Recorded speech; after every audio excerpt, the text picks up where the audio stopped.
Tetapi 17 menteri ini pasti dan pasti di briefing oleh Jokowi punya tugas dan misi. Nanti akan lihat tugas misinya. Dan yang paling berbahaya belajar dengan zamannya Pak Harto. Kenapa Pak Harto menyatakan turun ketika menterinya semuanya meninggalkannya kan. Ini pun bisa menjadi bom waktu yang terakhir. Ketika terjadi demo, menterinya 17 menteri pergi semuanya, presiden udah tinggalin menteri, lu turun aja.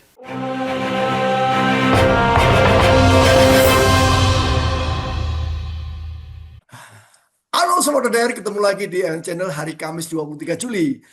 Anda tahu bahwa sesungguhnya dada Anda termasuk ratusan juta penduduk Indonesia semakin tipis. Tapi nanti kita bahas bersama Cak Dul. Assalamualaikum Cak Dul, salam FNF.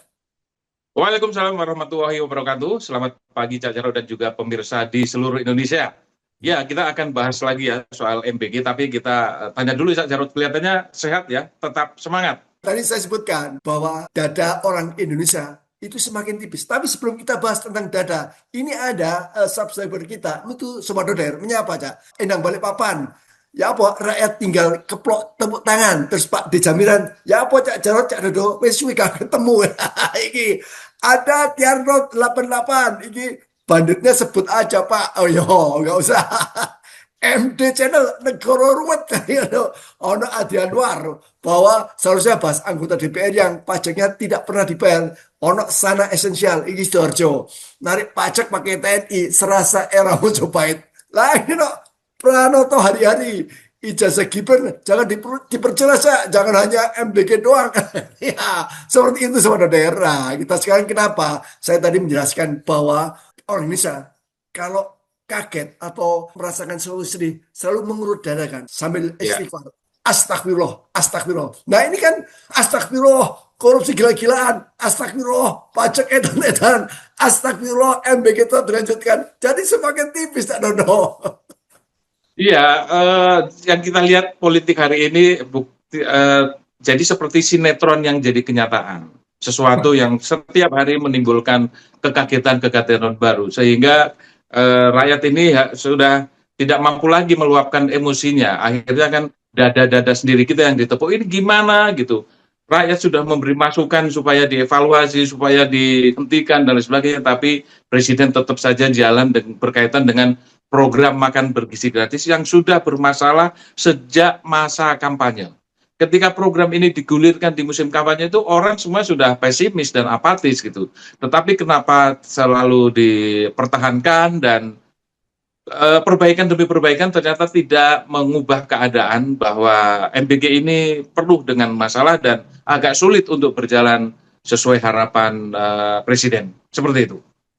Saudara, ketika Nani Sudaryati Deyang itu mundur sebagai kepala BKN, saya berharap Cak Dodo, wah penggantinya tentu profesional, orang akademisi. Ternyata enggak, yang penggantinya adalah Sudaryono. Ini orangnya Pak Prabowo, pernah jadi asisten Pak Prabowo, orang Gerindra, kader tulen. Makanya ini banyak yang skeptis lagi, Pak Prabowo, Anda menyapu lantai kotor dengan sapu yang kotor. Kenapa? Ini konflik kepentingan. Menurut mereka seperti itu ya dulu. Ya betul. Jadi Pak Prabowo itu semakin terbukti apa yang disampaikan oleh masyarakat. Pak Prabowo tidak butuh orang pintar, tidak butuh orang yang bisa bekerja, tidak butuh orang profesional. Pak Prabowo hanya butuh satu, orang yang loyalis, buta tuli bahkan ya. Jadi nggak peduli. Yang penting punya loyalitas sangat tinggi. Nah Pak Daryono ini kan juga loyalis tingkat tinggi. Dia kan ketua Gerindra Jawa Tengah begitu ya. Ketika dulu sebenarnya kan dulu kan dicalonkan menjadi menteri tapi kemudian digeser cukup menjadi menteri dan manut. Dan Pak Daryono ini kalau dibilang sapunya kotor ya betul, karena di dalam korupsi ulama yang Cilacap itu kan disebut itu nama Pak Sudaryono bahwa dia juga menerima itu. Jadi sekali lagi Pak Prabowo kalau tidak bisa menunjuk orang yang betul-betul profesional, maka masalah akan selalu muncul di kemudian hari.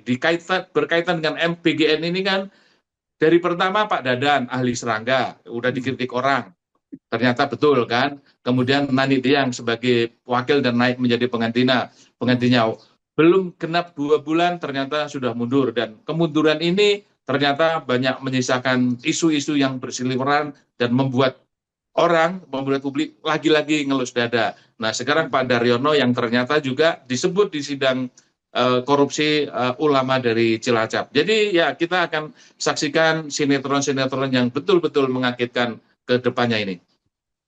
Coba Der, sekali lagi, APBN itu disumbang oleh pajak 82%. Jadi kalau Pak Prabowo ngambil dana pendidikan untuk MBG, ingatlah yang diambil itu adalah pajak dari rakyat. Sekarang rakyat, UMKM dikejar-kejar, tapi oligarki tetap aman bebas terkendali, Cak. Ini adalah nanti khawatir saya, Cak. Para ulama sekali lagi mewacanakan untuk memboikot pajak. Kenapa? Pernah terjadi tahun 2010 atau 12 tuh. Para ulama itu mewacanakan boikot pajak. Kenapa? Karena digunakan korupsi oleh para karyawan oknum atau dijen pajak. Ini adalah bentuk apa? Bentuk kemudian seruan moral agar negara atau pemerintah waspada terhadap praktek korupsi di semua lincah. Ya, boikot pajak mungkin rakyat setuju, tapi rakyat juga tidak bisa berbuat apa-apa karena pajak itu sebagian secara otomatis sudah dipungut. Jadi nggak bisa memboikot pajak, tidak membayar pajak itu tidak bisa. Tidak membayar pajak kendaraan mungkin bisa, tapi kalau pajak penghasilan, pajak pertambahan nilai, pajak penjualan, pajak barang-barang kebutuhan kita, sembako, itu udah otomatis harga yang kita beli sudah otomatis pajak. Jadi boikot pajak ini juga agak kurang efektif karena kalau semua orang boikot pajak, pajak yang mana yang mau diboikot? Karena seluruh aktivitas kita sudah dipajakin secara otomatis sehingga masyarakat tidak mampu lagi untuk memboikot pajak. Yang harus dilakukan adalah desak terus Presiden Prabowo untuk bekerja secara profesional, jangan lagi ngejar-ngejar wajib pajak yang bahkan ditadangin sampai rumah. Jadi kita terteror ini, Cak Jarod. Pajak didatengin sampai ke rumah, bahkan melibatkan TNI. Ini negara militer ini kalau gini modelnya. Pak Prabowo sejak dilantik, Cak, itu tentara begitu leluasa masuk dalam ranah publik, ranah sipil. Nah, sekarang adalah kritikan gimana Pak Prabowo dikritik tapi selalu membantah, selalu menganggap nyenye. Pak Prabowo sekali lagi ingatlah yang Anda dipilih oleh rakyat dan Anda sekarang harus wajib mensejahterakan seluruh rakyat, bukan hanya 58%. Begitu ya, Dodo.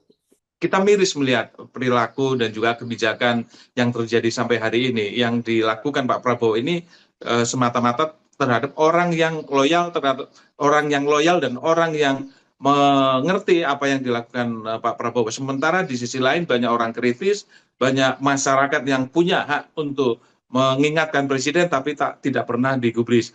Yang didengar oleh Prabowo adalah orang-orang segelintir kepercayaan yang itu kemudian diambil satu kebijakan. Kalau ini diterus-teruskan, maka masyarakat yang sejatinya masih punya harapan dan masih menaruh simpati kepada Prabowo, suatu saat akan berbalik arah, akhirnya framing dari kelompok Solo semakin gencar dan sebagian publik nanti akan meyakini, oh ya ternyata lebih bagus Pak Jokowi ya dari Pak Prabowo. Dan itulah kemudian mereka mengambil alih dalam hal persepsi dan habislah Pak Prabowo.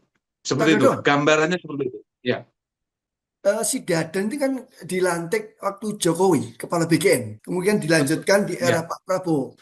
Sebenarnya program MBK ini murni dari Pak Prabowo atau memang ada keterlibatan keikutsertaan geng Solo, ya? Saya khawatir ini Pak Prabowo tersandera lagi nih. Memang jelas tersandera karena yang mengangkat ketua BKN, yang melantik itu adalah Jokowi, dan program MBK ini juga programnya Jokowi, diputuskan sejak Jokowi menjadi presiden. Cuma pelaksanaannya pada saat Presiden Prabowo dilantik. Jadi itu sebelum Pak Prabowo dilantik, BKN sudah ada strukturnya, sudah ada orangnya, dan orang-orangnya juga orang-orang Jokowi. Kalau dikatakan Prabowo tersandera, ya tidak hanya BKN saja yang menyandera.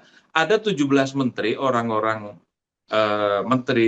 orang-orangnya Jokowi. Jelas orang-orangnya Jokowi, maksudnya 17 menteri itu ketika setelah dilantik mereka dipanggil Jokowi ke Solo untuk menghadap, untuk mendapatkan briefing, untuk mendapatkan arahan dan lain sebagainya.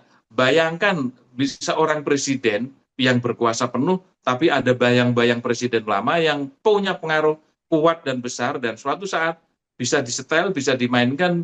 ibaratnya tinggal pencet tombol untuk kapan bergerak. Kan bahaya sekali negara seperti ini.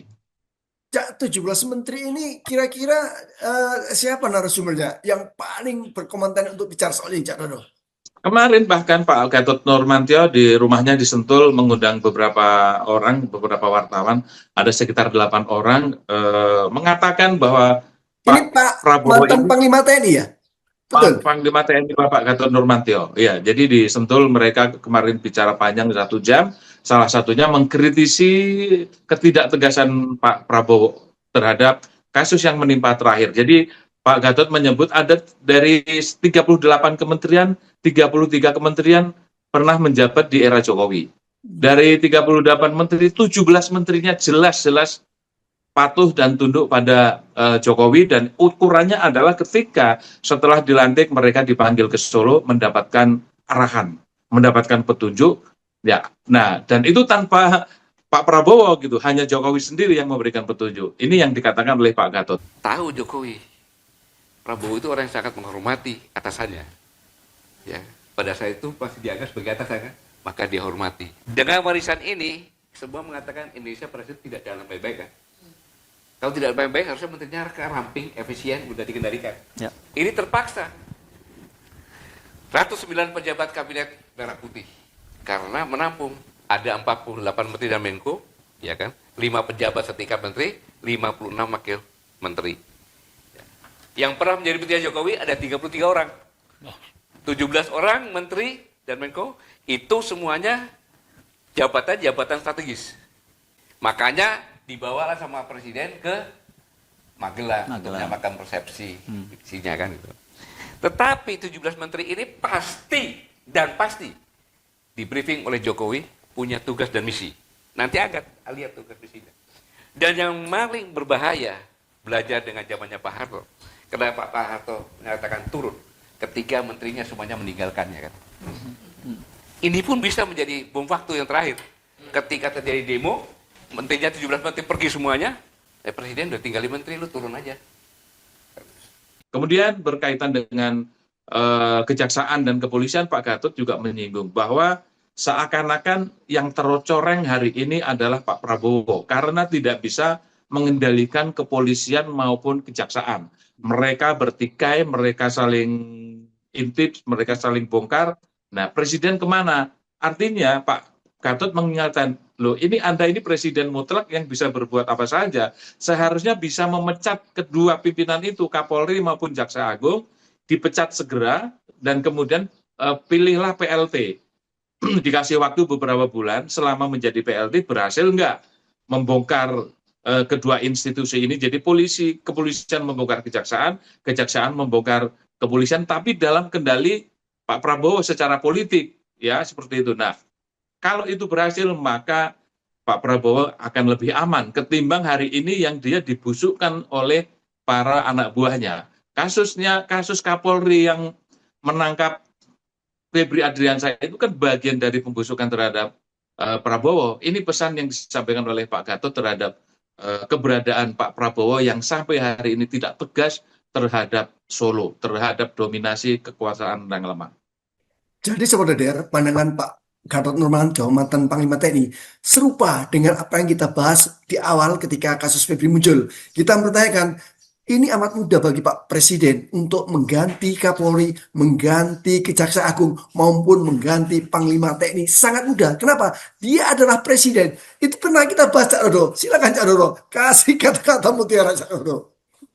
Betul, sekali lagi Pak Prabowo tidak punya waktu lagi untuk memikir ulang, untuk mempertimbangkan apakah ini merugikan Solo atau tidak. Pak Prabowo tidak punya waktu lagi untuk mengulur waktu, untuk memberikan kesempatan kepada pihak-pihak yang terus mempengaruhi Pak Prabowo. Pak Prabowo harus tegas mengambil sikap karena Anda presiden yang memiliki kekuasaan penuh atas Republik ini.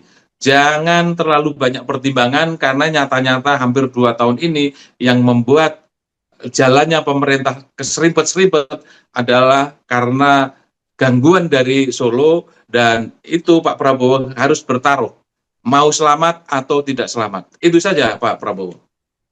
Terima kasih saudara, Anda tetap setia menemani kami. Assalamualaikum, salam FNF. Waalaikumsalam warahmatullahi wabarakatuh. Salam freedom and fairness.